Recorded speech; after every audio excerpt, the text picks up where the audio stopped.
I have the pleasure of introducing Deborah McCallum. She's a teacher in the Simcoe board. She's working on her master's at the moment at OISE in the curriculum department. In her description that you received today, Deborah has a blog called Big Ideas in Education that's been very popular and well received, and now you have some other people who might be interested in adding onto your blog, Big Ideas in Education. Now Deborah's book is in press, so here's a picture of it. With a brilliant cover with an apple. Yay, you. I love that cover and the apple. With faces. There's faces in there. Oh my goodness, that's so clever. And it's called the FeedbackFriendly Classroom. And that was my chat with my student teachers yesterday. We were talking about rating, and I said the hardest thing is to give feedback, and the most important thing is to give feedback. And here you are making it friendly for us. So thanks very much, Deborah. Thank you. So I have a confession to make, but before I make it, I would like to ask you all a question first. Does anybody else in here find it a challenge to give feedback to students? Okay, because if it is, that's like me. I find it very, very challenging. And I'm hooked up to the HDMI cable here, but it's not showing. But that's fine. I only had a few slides for visuals. But I read some research done by Graham Nuttall, and he conducted extensive research of classrooms, and he noted that 80% of verbal feedback comes from peers, and most of that feedback is incorrect. So when I sat down and I really thought about this, I thought about my career as a student, my career as an educator. I thought about the feedback that helped me in my career, and I thought about the feedback that my students were getting. Was it really meaning anything to them? When I sat down, I also thought about specific times in my life when feedback had a big impact on me, and when it was valuable, it was like pieces of a puzzle coming together, and it really changed the trajectory of my learning.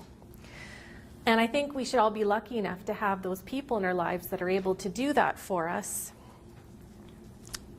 And on many levels, I think that the real meaning of feedback is to let us know that we are okay, we're on the right track, no matter where we're at on that spectrum of learning. So whether students have met the learning goals yet or not, they're okay. And I couldn't help but think that how the feedback that we give on our tests and our assignments and that we sprinkle throughout our day fails to accomplish that. As human beings, we all need feedback for learning, but as that quote said, if most of it's coming from our peers and most of that is incorrect, I'm in a little bit of trouble. So we all know that feedback is important. In my classroom, I have my plans for diagnostic, formative, and summative feedback. But in and amongst all the teaching and learning that I was doing, providing meaningful feedback feels a lot of the time like it's an add-on, something that I need to find time for that I just don't have. And it was exhausting me. In addition to all the teaching and learning that I was doing, I had to find time to embed assessment for, as, and of learning, as we all do. But I personally struggled with this. I felt like a record keeper all day long, and it actually kept me up all night. I would worry about it, as my husband over there can attest. So how do teachers fit this in anyway? And a lot of my philosophy of education is very constructivist in nature anyway. I really feel like we all come together to construct our learning experiences and contribute and get involved in that socialization process that drives our learning forward. And so I thought there must be something wrong with the whole situation. I teach a unit, I dabble in some feedback, I give the culminating tasks, I add some feedback, I hand it back, boom, the unit's over, the subject's done, it's time to move on. So I was really shocked when I read about that research by Nuttall. So here I am working all hours of the day after day, trying to accurately assess students and give them feedback, and now I find out that not even a quarter of it is coming from me, and most of that is not even correct. So were my students getting meaningful feedback? Not likely. So I had to think about what the role of feedback was in my classroom. Was it a principle, or was it a process, or was it both? If it was solely a principle, then you could look at it as a cause and effect variable. You give the feedback, the student improves, we're all good. But then that also kind of places the blame on the teacher if the student doesn't achieve good results on their test or doesn't achieve on their standardized tests, all the high stakes testing. And I had a picture of a snowball, but it starts to feel like it starts out small. You start out being able to give feedback, but then the snowball just keeps getting bigger and bigger and more out of control. There's more teaching and learning going on, and to me, it kind of felt like it was getting a little bit out of hand. But I thought that we could also think about it as a process, something that even the students can be involved with all day long in the class. Okay, as human beings, we're all wired to share, and we all can see that, just like us, students spontaneously just start to share in the classrooms. They spontaneously start to engage in conversations around their learning. And so I thought we need to include feedback as a part of that foundation of the classroom, where we could include the nature of their social relationships and their personal development.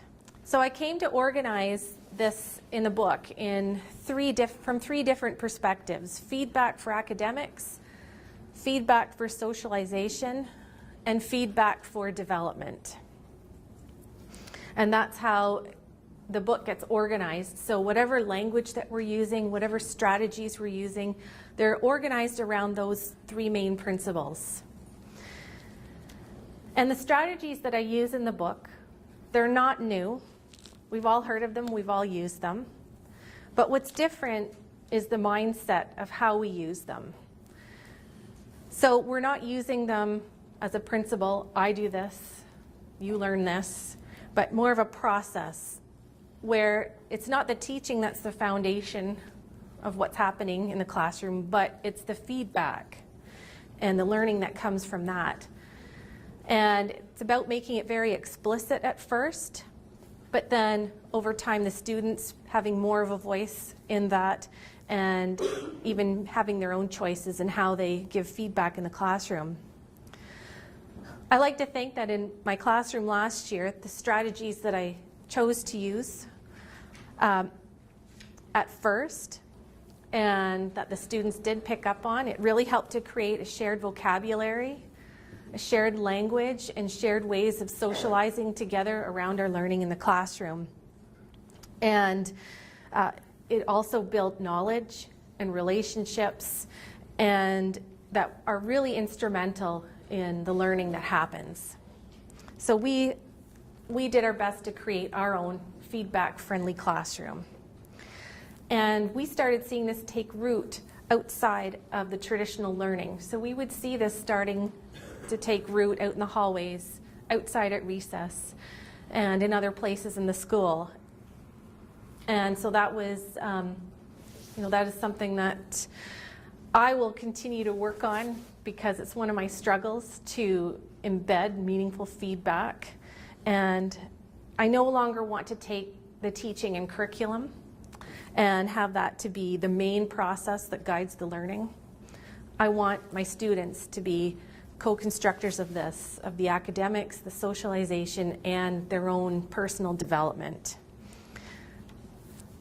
And I was going to show you a slide of it's big ideas in education.ca. I would really love to connect with you on that blog. I'm really passionate about education and connecting with other educators and learning more from all of you. And we never really reach that spot of being experts, and I know I still need feedback as well from my colleagues. And just thank you very much for Mary for giving me this opportunity. And Kat couldn't be here today, but I also greatly appreciate Kat's hard work with the editing. So thank you very much.